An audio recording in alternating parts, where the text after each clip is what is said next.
Hey, all right, yeah, working. Okie dokie. So my name is Diogo. I am the architect lead for Atlassian's API strategy. I came to talk to you a bit about how you can have hybrid strategies for your API platform. At the end of the day, I start with a full-blown TLDR, so perhaps, you're good to go 1 minute from now, which at the end of the day, that's what this presentation talks about.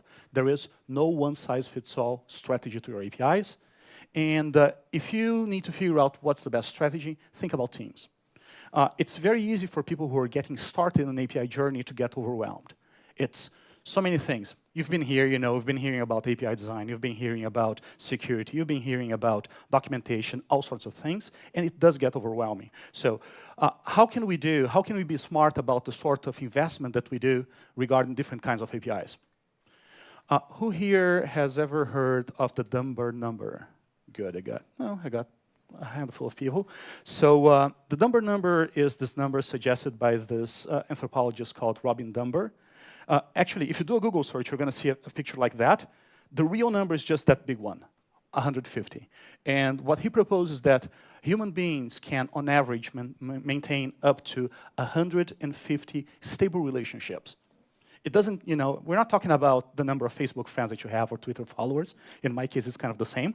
But the number is talking about people that you can actually really relate to on a day-to-day basis, people that you know about.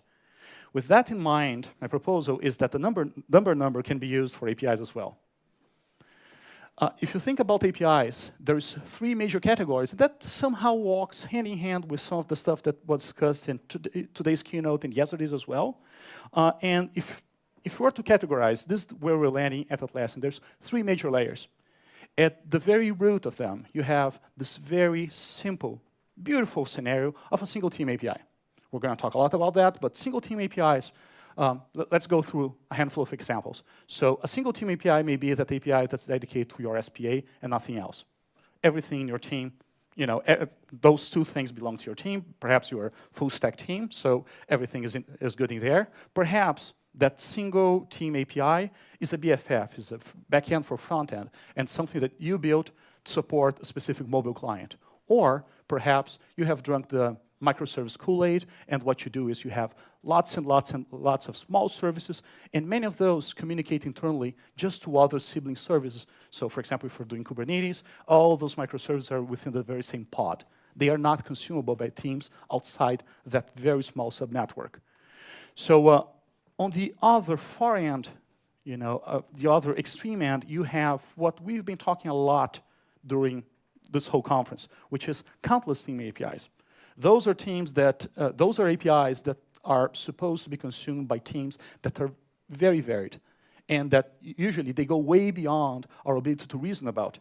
It gets to the point in which I cannot just nudge someone and say, hey, by the way, I'm breaking this API, all right? It gets to the point in which I have to worry about that, and we're going to see how this is the thing that introduced the biggest amount of overhead. Something in between, there is near teams APIs or Dunbar APIs.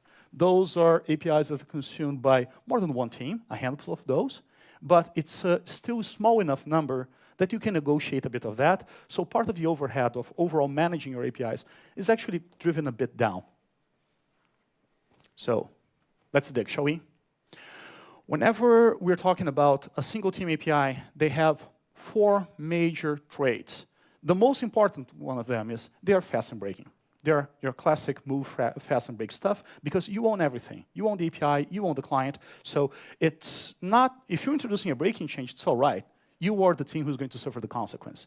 So it means that you can implement those APIs with very low overhead, very low regulation. You don't have to have a lot of documentation for those APIs. At the end of the day, just check the source code. You don't have to have a deprecation strategy for those APIs. You can just break it. You don't have to worry too much about things like rate limiting on those APIs. You don't have to worry. You can have some very sort of lightweight auth in case your infrastructure supports, some sort of bare security.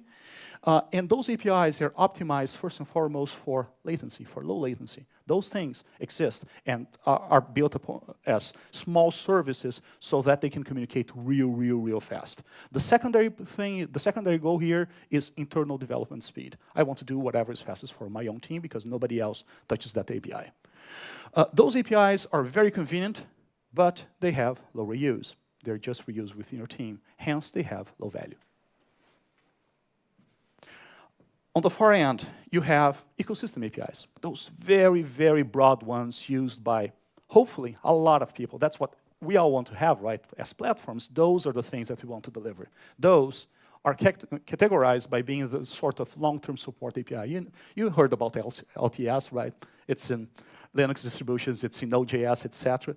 It means that you have to move that API and evolve it on a slow, steady pace because you cannot break a full ecosystem by going cowboy. It means also that you are now in this high overhead world. You are in this low to no trust world. You do not know your clients well enough to simply trust them. You know, there's no patting in the back that is just going to make things happen.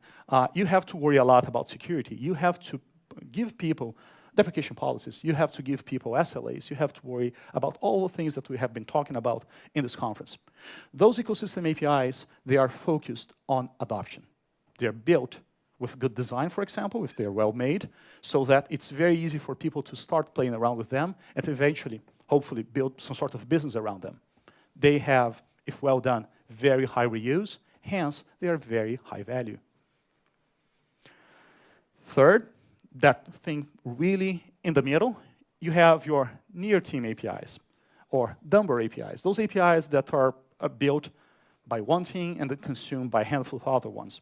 It's the sort of thing that you know the teams that consume that. You can pick up a phone, send an email, send them a Slack message. I'm allowed to say that now, and just tell them, hey, heads up, I have to do this in the API. So they are somewhere in between in amount in terms of overhead and value. And one very interesting thing, those APIs, they tend to be Conway. So I'm throwing you not just one outside research, I'm throwing two. Conway, everybody heard about that, right? So those APIs, they tend to mimic your org. So for example, I work at the Atlassian ecosystem. We have ecosystem APIs. Actually, our team is geographically distributed in 2 locations. We have actually 2 sets of APIs, one for each region. That's just natural. And the smart thing to do in those cases is apply what people call the inverse Conway maneuver, which is structure your teams in a way that you want your APIs to be structured. But the good thing here is that you can actually mix and match those things. And we're going to look at a number of patterns and anti-patterns around those ideas. First and foremost, there is the centralized glacier. This is one big, massive API that governs everything. It's one single thing. It's owned by one big team. It's one big, huge repo. And some teams, some companies actually manage to pull off things like that. We're talking about Facebook, for example, that follows a kind of similar process. The good thing about this sort of API is that they are very stable. They are built for stability. So deprecation policies are a must, for example. On the other hand, they require a centralized team, which means a lot of process. And if you want to experiment very quick with API features, it's kind of hard. There is this other one, which to me is a major anti-pattern. This is about shipping your org. So what you're doing is you're exposing all of your Conway APIs. You're exposing your team structure APIs, and that shows to every single consumer out there. It's okay for doing that sort of thing, you know, for just internal usage. But by the moment that your external consumers, you know, a broad audience has to worry about that sort of thing, has to figure out, all right, so for this project here, for this product, for this part of the API, there's a definition of a user that goes like this. For this other product, there's the second definition of a user that goes like that. The two don't quite match. You're starting to introduce, you know, a fair amount of cognitive overload for API consumers. So pretty hard on them. There's a tendency to diverge in context, as I just mentioned. They're really not suitable for public APIs, and they're still hard to experiment. Some teams tackle the very last thing by implementing single team APIs internally so that they can have the microservice architecture underneath, you know, everything communicates in there, and they still have their Conway APIs showing up. The major difference here is that experimentation is a bit easier, but that's all there is to it. There's yet another one. You may not be exposing being a platform at all. It's probably not the reason why you're here. That's not, I don't think that's a mindset that most of you are going to agree with, but it may simply work, right? So you just have your small single-use APIs. It was the way that many integrations were born 20, 30 years ago. It was how those integrations point to point all over the place would happen. So it's very easy for teams who are producing APIs. Those things are unstable for consumers, promote less reuse, so usually not a good idea. You have the Nimble Org API. This one has the ecosystem API around it as some sort of sanity layer, and your small microservices that are very fast and move and break all the time. So what happens is that outer layer there implements some sort of sanity layer that maps into internal services. So for example, you can still have your teams create new microservices, create new internal APIs, as long as they maintain a stable mapping from those internal services into your public or your ecosystem schema. By the way, I forgot to mention that before. An ecosystem API is not just about public usage. It was one of the first things that I dropped as I was sparring this presentation. Your organization may be big enough that your ecosystem is your very own org. So for this sort of API, it's fairly easy on producers because you can still do a lot of stuff in the middle. You can move fast with that thing as long as you keep some sort of stable mapping. It's very easy on consumers because they have this very stable API around. Overall, it promotes a good autonomy balance. If you are a team, if you're large enough as an org and you have a lot of service to service, usually that outer layer is done by some sort of gateway. Then you see yourself perhaps going from your internal network into the gateway, and you start going to some serious service-to-service challenges regarding latency, the amount of hops that you do, etc. So this is a good starting point. As your organization grows, usually this starts falling short. And since there's this outer layer in there, it requires some sort of central API governance. Last but not least, you have the full shebang. This is what we as Atlassian are landing on right now. So you have those very internal services that are, single usage. They are deployed within pods, or they are BFFs dedicated to one single consumer. So those things allow teams to scale however they need to implement things at the pace that they need to. This sort of model scales very well for large orgs. Continue with that. Around it, you have those Conway layer APIs, which reflect part of a structure. But so that you don't expose that publicly, there is this outer layer that brings sanity and allows us to have a shared vocabulary, for example, among other things, across those different varying contracts. So it is the most complex structure, so it's usually not a very good starting point in case you're a small org. It tends to be a stable structure once you grow enough. And once again, it does require some sort of central API governance. All right. This would not be a good platform conversation if I did not talk about lots of technologies, lots of hype words, right? So be prepared for the buzzwords. We're doing it decorator style. So categorizing things in three major buckets: practices, platform, and protocols.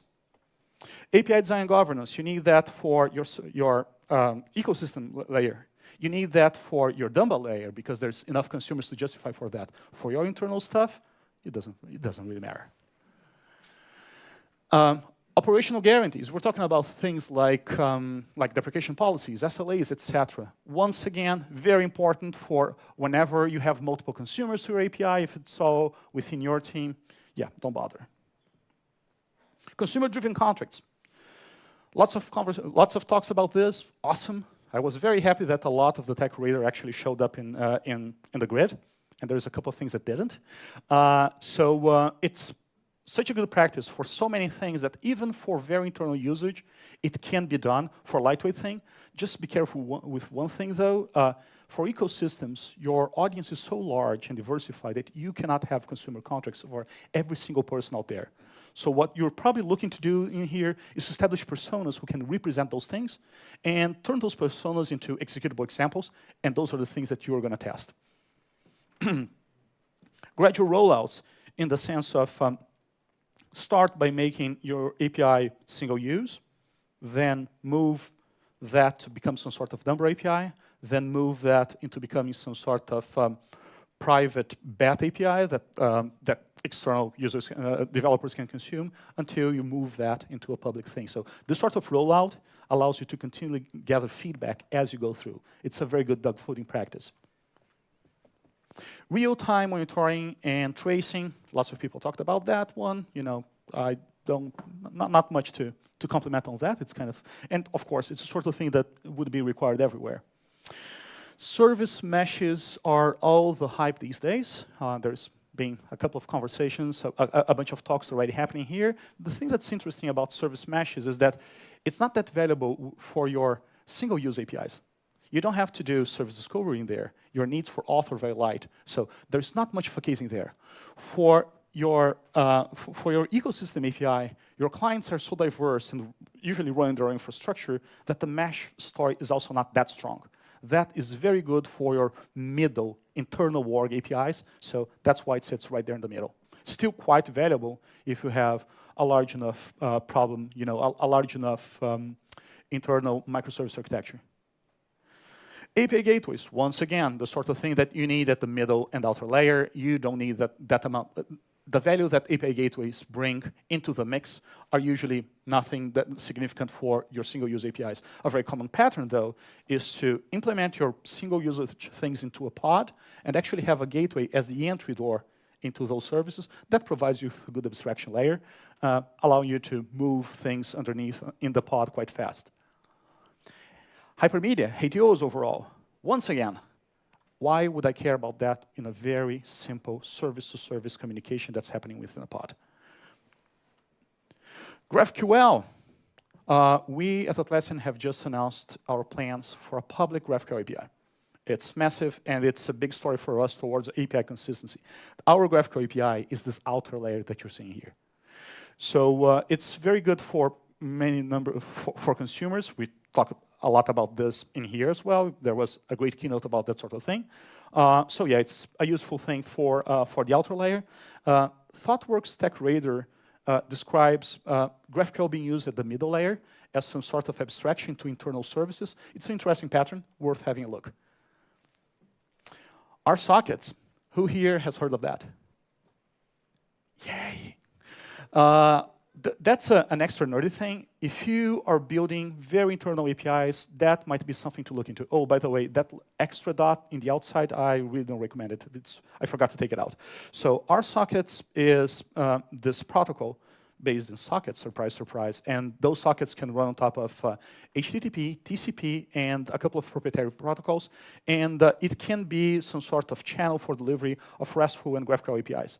It's categorized by being very fast. It's not the sort of thing that you want to do for your external APIs because nobody uses those things externally, but companies such as Facebook and Netflix have used that quite successfully so far. Might be worth having a look if you have enough of a scale for that. Always good to have one good, buzzword thing that people don't know about. gRPC. Once again, lots of conversations happened already about that sort of thing. gRPC is usually categorized as a last mile protocol. Like that, it's very specialized. So it's very good for very specific client cases, making it not a great case for general usage APIs. For very specific clients, yes, it's a good call. And even for internal service-to-service communication, it's something that many teams have been exploring with. That's it. Thank you very much.